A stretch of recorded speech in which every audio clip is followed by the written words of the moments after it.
Таластын эли эгемендиктен бери бир эле нерсени өндүрөт, өстүрөт. Бул төө бурчак. Төө бурчактын баасы жакшы болсо көкөлөтүп көптүрөт, баасы жаман болсо чөгөлөтүп чөктүрөт. Азыркы күндө таластардын тагдыры жаман абалга кептелди. Төө бурчактын баасы күндөн күнгө төмөндөп отуруп, бүгүнкү күндө 20 сомго чейин чыкты. Бул 2011 жыл ушундай болгон болчу. Мен үчүн айтайын атам, өткөндө 9 октябрда мамлекет башчыбыз Сооронбай Шарипович Талас областына иш сапары менен барган. Биз бир топ депутаттар коштоп барганбыз. Ошондо Ак Дөө айылында заводдун ачылышы болгон төө бурчак боюнча.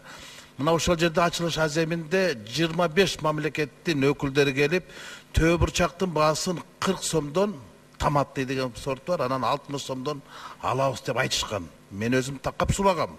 Бааны кандай кыласыңар? Бүгүн президент келгенде бааны көтөрүп, эртең президентибиз кеткенден түшүрүп салбайсыңар? Жок, ушул баада болот деп айтышкан. А бүгүн 15 сомго түшүрүп жиберишти. Ким күнөдү? Өкмөттөн буга көңүл бөлгөн жок. Президентибиз 2 күн мурун картошканын баасы боюнча айыл чарба министрин кабыл алып каттуу талап койду. Эмне үчүн өкмөт башчыбыз Мухаммедкалый Дүйшөкөевич бул боюнча айыл чарба министрин чакырып, же болбосо ошол экономикабызга чакырып төө бурчактын баасына кызыгып койгон жок.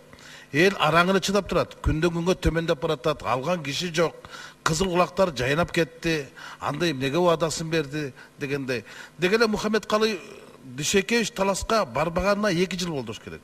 Мен билгенден биринчи миссия болуп турганда октябрь айында 2016 жыл барган. Өкмөт башына келгени бүт областтарды кыдырып чыкты, бир гана Таласка барган жок. Мындайча айтканда өкмөткө өттү, бирок өтмөктөн ары өткөн жок. Төө бурчак деген ал бүгүн төө бурчак, а эртең ал төө чачы тик тургузат да. Бүтүндөй бир аймактын эли бүгүн жабыркап атат. 1 гектар төө бурчакты өндүргөн 40 000 сом кетсе, 1 тонна төө бурчак ала турган болсо 23 000 сом. Актамак түгүл эл банкрот болот атпайбы? Араң аш тойдун убагы азыр кандай экенин жакшы билесиз. А бирок көңүл бурган киши жок, басып барган киши жок. Ошондуктан жеткире барыңыз, өкмөт башчыга өзү көзөмөлгө алып, балким өзү деле барып келсе болот. 6 ай болду аткаруу бийлигинин башында. Бардык аймактарды кыдырды, мен билгенден 3-4 жол барып келди. Бардык областарга 1-2 жолдон барды. Эмне үчүн Таласка барган жок? Же таарыныч барбы? Таарыныч бар болсо, мындай сагыныч деле болуш керек, барып келсе жакшы болмок. Ал ортодо президентибиз 2 жол барып келди. Ушул көйгөйдү көтөрүш керек болуп атат. Мен акимдер менен дагы бат-бат сүйлөшүп атам. Азыр күндөн күнгө төмөндө бир дагы жерде албай, эл кыйналып, ак үйдүн алдына митингге чыга баштадат.